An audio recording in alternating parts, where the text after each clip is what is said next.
Imaginez la scène, une bombe larguée par la police de Philadelphie sur tout un pâté de maisons pour déloger un groupe d'activistes de leur quartier général. C'est l'histoire méconnue que je vais vous raconter aujourd'hui, celle du MOVE, fondé en 1972 par John Africa. Alors certes, le MOVE a des points communs avec les autres groupes de lutte du Black Power, mais à côté de ça, John Africa va appeler aussi à un retour à la nature. Il préconise, par exemple, un régime alimentaire basé sur des aliments crus.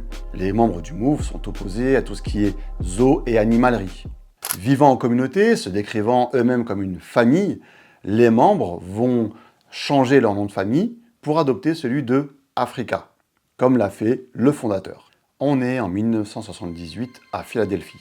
Les membres du MOVE sont violemment expulsés par la police une première fois. Cette opposition armée va faire un mort dans les rangs de la police. Suite à ça, 9 membres du groupe seront arrêtés et condamnés à de lourdes peines de prison allant de 30 à 100 ans. John Africa et les autres membres du mouvement qui n'ont pas été arrêtés vont donc chercher un autre quartier général et c'est sur Osage Avenue, toujours à Philadelphie, qu'ils vont s'installer.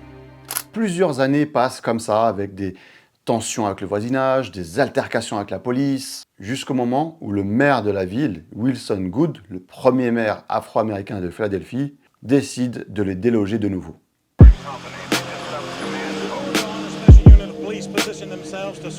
Le 13 mai 1985, à 5h30 du matin, la police de Philadelphie fait le siège de ce lotissement dans lequel se trouvent 13 membres du MOVE, dont 6 enfants.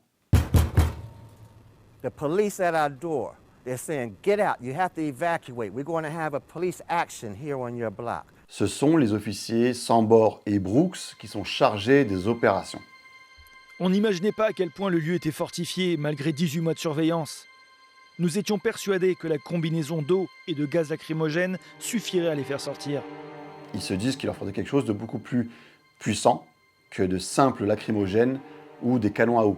Et ils en arrivent donc à cette fameuse idée d'une bombe artisanale. Le maire Wilson Goode, lui, n'est averti de cette opération que 17 minutes avant le largage de la bombe. Monsieur le maire, nous allons essayer autre chose.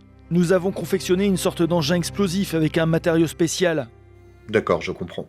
Eh bien, procédez comme vous l'entendez. La bombe est larguée. Dans l'incendie qui a suivi, 61 maisons seront détruites. 11 membres du MOVE décéderont, dont 5 enfants. Et c'est aussi là que prendra fin la destinée de John Africa, qui mourra parmi les siens. Seule une femme et un enfant survivront.